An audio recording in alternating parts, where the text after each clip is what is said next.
A new CBS News poll is out this morning, and it shows President Obama's approval ratings have dipped below the 50% mark for the first time ever. 46% of Americans approve of the job he is doing. That is down 4 points from last month. And in a 10-month span, his rating has dropped 18% from a high of 64 last March. We bring in our political pundits to debate the topic. Brian Schatz, spokesman for Obama for Hawaii, and Honolulu City Councilman Charles DeJoux. Good morning. Good morning to you guys. Now, looking at these numbers, what do you think is causing this huge drop for the president? Well, let's not doubt, I think President Obama is sincere in trying to address our nation's problems. The difficulty, I think the problem for the president isn't whether or not the American people like President Obama. The difficulty is whether or not his policies are effectual and working. And I think that's where the concern is.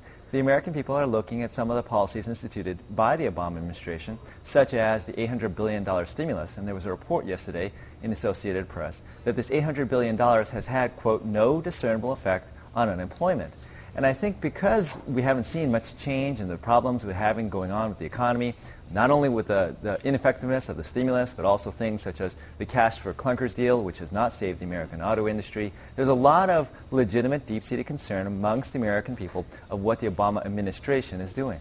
Well, I think there are two reasons that Obama's approval continues to struggle at this point. First of all, anytime the economy is in this kind of situation, the chief executive in charge is going to not be as popular as one might hope. And secondly, I think the Republican opposition to Obama has hardened.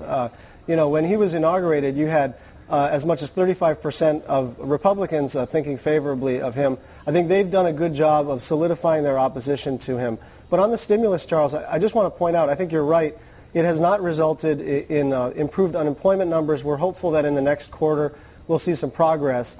But the stimulus has added, by most economists' estimation, about 3% to GDP. So just to put that in context, we had, I think, a 1% GDP increase in the last quarter. So without the stimulus, I mean, with all your complaining about spending, I recognize those are legitimate concerns, but without the stimulus, we would have seen a 2% drop in GDP. And so I think we have to be concerned about what would have happened without that stimulus. It's not an exciting thing to talk about, but it was a necessary step to stabilize the economy. It's interesting, well, I'll just quickly add here, Grace, it's interesting here that the Democrats held a lion's share of the levers of power in Washington, D.C. right now, not only the presidency, but both chambers of Congress by an overwhelming majority.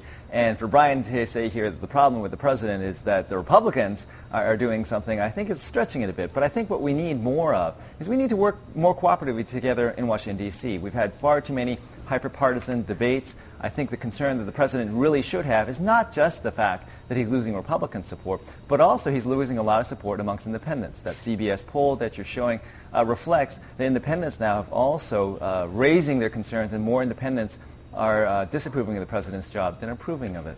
Well, I think...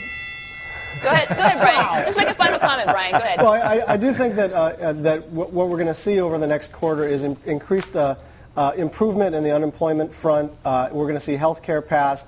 And, President Obama has been focusing on solving problems for the American people, not the day-to-day or week-to-week fluctuations in polling data. And so I think we'll see some improvements, but his main priority is to try to get our economy out of the doldrums, and that's what I think we're going to do. All right, thanks so much, Brian Schatz, spokesman for Obama for Hawaii, and Honolulu City Councilman Charles DeJoux. 2 bells, it's a record. Let's go right to Taizo for our traffic.